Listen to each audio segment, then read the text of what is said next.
اسلام آباد اور راولپنڈی میں موسلادھار بارش، نشیبی علاقے زیر آب، ڈھوک کھبا اور صادق آباد میں پانی گھروں میں داخل، شہریوں کا سامان خراب ہو گیا۔ کئی نشیبی علاقوں میں پانی جمع ہونے سے آمد و رفت متاثر، لوگوں کو مشکلات کا سامنا۔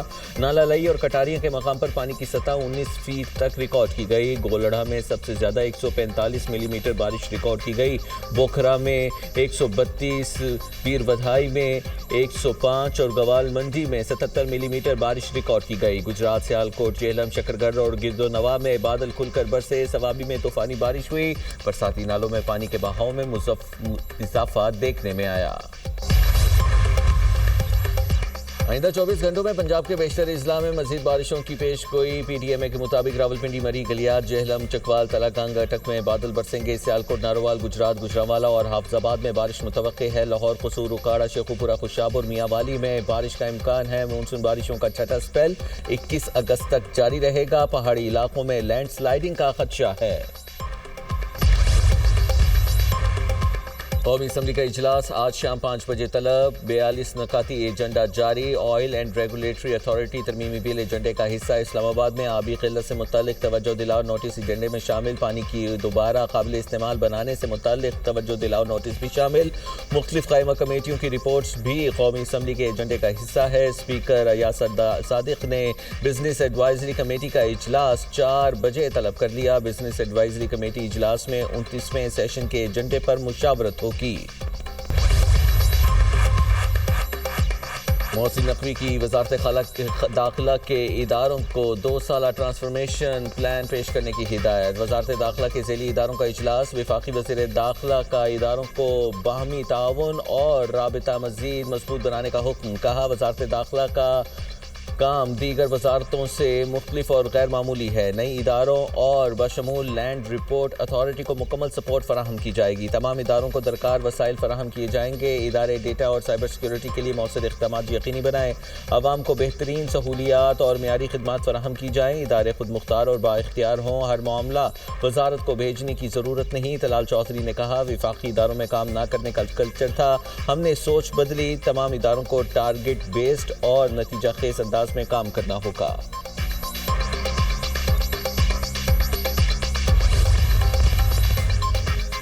سسٹم نہیں، ملک سنبھالنے والے ناکام ہو گئے۔ حکومت اپنی ناکامی کا اعتراف کر رہی ہے تو پھر ہم پر مسلط کیوں ہے؟ دھرنا عوام کے لیے دیا، اس میں ہمارا کوئی مفاد نہیں۔ امیر جماعت اسلامی حافظ نعیم الرحمان کا لاہور میں دھرنے کی شرکاء سے خطاب۔ کہا پیٹرول کی قیمتیں بڑھنے سے مہنگائی اور لوگوں کی پریشانی بڑھتی ہے۔ IMF کی غلامی کا طوق حکمرانوں نے گلے میں ڈال رکھا ہے۔ لوگوں کو مہنگائی کی آگ میں جلانا ظلم ہے۔ جماعت اسلامی مڈل کلاس طبقے کا مقدمہ لڑ رہی ہے۔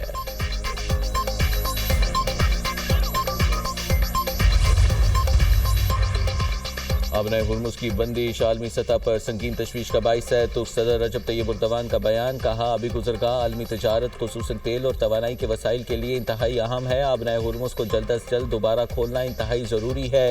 ترکی عالمی سطح پر تیل کی بلا تعطل فراہمی کی حمایت کرتا ہے۔ ایران نے امریکہ اور اسرائیل کے خلاف جنگ فوجی اور سیاسی دونوں محاذوں پر جیتی۔ مفاہمتی یادداشت پر دستخط ہونا ہماری فتح ہے۔ اسپیکر ایرانی پارلیمنٹ باقر غالباف کا بیان۔ کہا امریکہ اور اسرائیل ایران کے خلاف بری طرح ناکام ہوئے، دشمن اپنے مقاصد حاصل کرنے میں کامیاب نہیں ہوئے۔ امریکہ اور اسرائیل کی جارحیت کا ڈٹ کر مقابلہ کیا اور اپنے مقاصد کا دفاع کیا۔ ایرانی صدر مسعود پزشکیان کہتے ہیں دشمن کے سامنے ہتھیار نہیں ڈالے، ملکی مفاد میں معاہدہ کیا۔ امریکہ سے معاہدہ قومی وقار اور سپریم لیڈر کے اصولوں کے تحت طے پایا۔ عوامی اتحاد اور مزاحمت کے ذریعے موجودہ مشکلات پر قابو پائیں گے۔ اسرائیل عالمی طاقتوں کی حمایت سے خطے میں بدامنی پھیلا رہا ہے۔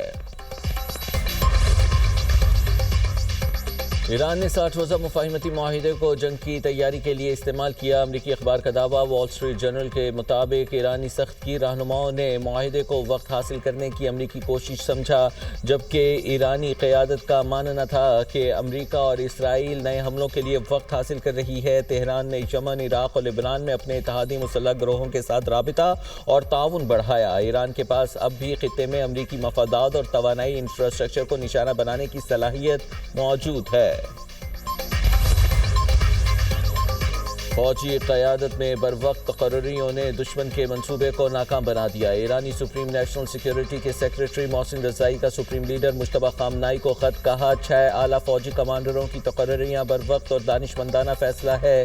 تقرریوں سے دشمن کو پیغام کیا کہ ایران اپنی پالیسیز برقرار رکھے گا، ملکی دفاع کے حوالے سے اصولی مواقف میں کوئی تبدیلی نہیں آئے گی۔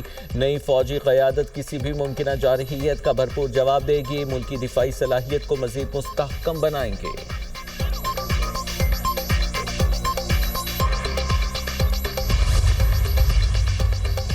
ٹرمپ انتظامیہ کا پاسداران انقلاب سے خفیہ رابطہ۔ امریکی نیوز ویب سائٹ ایکزیوس کی رپورٹ کے مطابق رابطہ عراقی کردستان ریجن کے صدر نیچروان بارزانی کے ذریعے کرائی گئی، جبکہ بارزانی نے امریکی پیغام پاسداران انقلاب کے کمانڈر احمد وحیدی کو پہنچایا۔ خفیہ ٹیلی فونک رابطے میں احمد وحیدی نے امریکہ کے ساتھ مذاکرات میں دلچسپی ظاہر کی۔ رپورٹ میں مزید بتایا گیا ہے کہ ایران نے عراق میں امریکی حکام سے ملاقات کی تجویز اسرائیلی حملے کے پیش نظر مسترد کی۔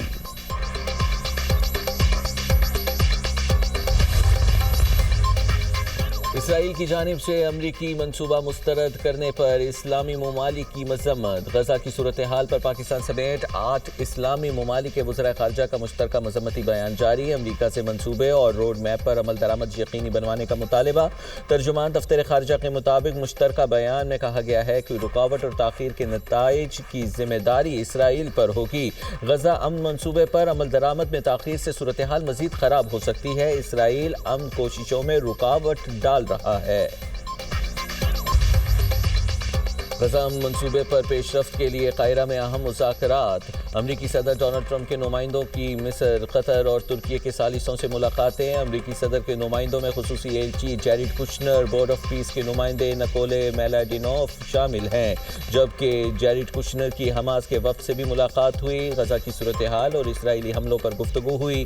عرب میڈیا کے مطابق جیریڈ کشنر سے ملاقات میں حماس نے غزہ مکینوں کی بے دخلی کا معاملہ اٹھایا۔ جیریڈ کشنر کی غزہ کے مکینوں کی بے دخلی کا اسرائیلی منصوبہ مسترد کرنے کی یقین دہانی۔ اسرائیلی عہدیدار کے مطابق دونوں امریکی نمائندے آج اسرائیلی وزیر اعظم نیتن یاہو سے ملاقات کریں گے۔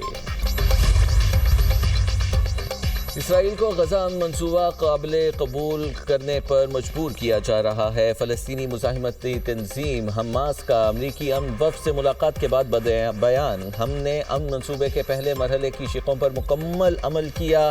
اسرائیل امن معاہدے کی خلاف ورزیاں جاری رکھے ہوئے ہے۔ اسرائیل نے گزشتہ ہفتے ٹرمپ کے غزہ امن منصوبے کو مسترد کر دیا تھا۔ بھارت کو پراکسیز کی حمایت بھاری پڑ گئی۔ بنگلہ دیش سے تعلق مزید کشیدہ۔ بنگلہ دیش بھارت کشیدگی میں اضافہ۔ مودی سرکار کو ایک اور سفارتی دھچکا۔ شیخ حسینہ واجد کی حوالگی تک۔ بنگلہ دیشی وزیر اعظم کا بھارت جانے سے انکار۔ دی ہندو کے مطابق حسینہ واجد کی حوالگی تک طارق رحمان بھارت نہیں جائیں گے۔ ترجمان بنگلہ دیشی وزارت خارجہ نے کہا کہ طارق رحمان کے دورے سے پہلے بھارت ماحول سازگار بنائے اور شیخ حسینہ اور دیگر مفروض ملزمان کو حوالے کیا جائے۔ بھارتی میڈیا کے مطابق طارق رحمان وزارت عظمیٰ سنبھالنے کے بعد ملیشیا اور چین کا دورہ کر چکے ہیں۔ طارق رحمان نے تاحال بھارت کا دورہ نہیں کیا۔ PS30 خیرپور ضمنی انتخابات میں پیپلز پارٹی کے اسفندیار کھرل کامیاب۔ انہوں نے 48,986 ووٹس حاصل کیے۔ وزیر اعلیٰ سندھ کی کامیابی پر اسفندیار کھرل اور پارٹی قیادت کو مبارکباد۔ مراد علی شاہ کا کہنا ہے کہ سندھ کے عوام کو مسائل کا حل صرف پیپلز پارٹی کی قیادت میں نظر آ رہا ہے۔ اسفندیار کھرل کی کامیابی پارٹی کے کارکنوں، عہدیداروں اور عوام کی کامیابی ہے۔ کوٹ اردو میں لوڈر رکشہ نہر میں گرنے کا واقعہ۔ ریسکیو آپریشن 8ویں روز مکمل۔ مزید 3 لاپتہ بچوں کی لاشیں مل گئیں۔ جاں بحق افراد کی تعداد 15 ہو گئی۔ تینوں بچوں کی نماز جنازہ آبائی علاقے میں ادا کی جائے گی۔ سنہ نواں کے قریب باراتیوں کا لوڈر رکشہ بے قابو ہو کر مظفر گڑھ کینال میں گر گیا تھا۔ رکشے پر 26 افراد سوار تھے۔ 11 افراد کو زندہ بچا لیا گیا۔